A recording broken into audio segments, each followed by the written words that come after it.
What if I told you Jesus came to abolish religion? What if I told you voting Republican really wasn't his mission?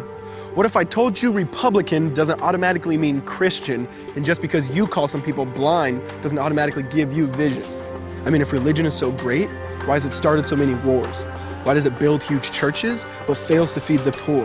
Tell single moms God doesn't love them if they've ever had a divorce, but in the Old Testament, God actually calls religious people whores. Religion might preach grace, but another thing they practice, tend to ridicule God's people. They did it to John the Baptist. They can't fix their problems, and so they just mask it, not realizing religion's like spraying perfume on a casket. See, the problem with religion is it never gets to the core. It's just behavior modification, like a long list of chores.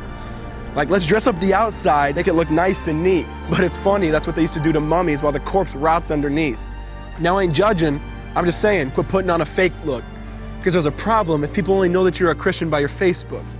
I mean, in every other aspect of life, you know that logic's unworthy. It's like saying you play for the Lakers just because you bought a jersey. See, this was me too, but no one seemed to be on to me. Acting like a church kid while addicted to pornography. See, on Sunday I'd go to church, but Saturday getting faded, acting if I was simply created to just have sex and get wasted.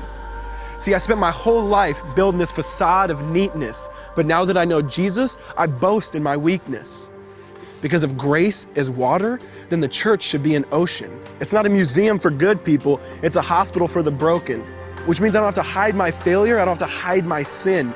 Because it doesn't depend on me, it depends on Him. See, because when I was God's enemy, and certainly not a fan, He looked down and said, I want that man.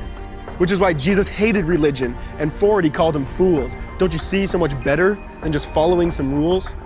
Now let me clarify. I love the church, I love the Bible, and yes, I believe in sin. But if Jesus came to your church, would they actually let Him in? See, remember He was called a glutton and a drunkard by religious men. But the Son of God never supports self-righteousness, not now, not then. Now back to the point, one thing is vital to mention. How Jesus and religion are on opposite spectrums. See, one's the work of God, but one's a man-made invention. See, one is the cure, but the other's the infection. See, because religion says do, Jesus says done. Religion says slave, Jesus says son. Religion puts you in bondage, while Jesus sets you free. Religion makes you blind, but Jesus makes you see. And that's why religion and Jesus are two different clans. Religion is man searching for God, Christianity is God searching for man. Which is why salvation is freely mine, and forgiveness is my own. Not based on my merits, but Jesus' obedience alone. Because He took the crown of thorns and the blood dripped down His face. He took what we all deserved. I guess that's why you call it grace. And while being murdered, He yelled, Father, forgive them. They know not what they do. Because when He was dangling on that cross, He was thinking of you.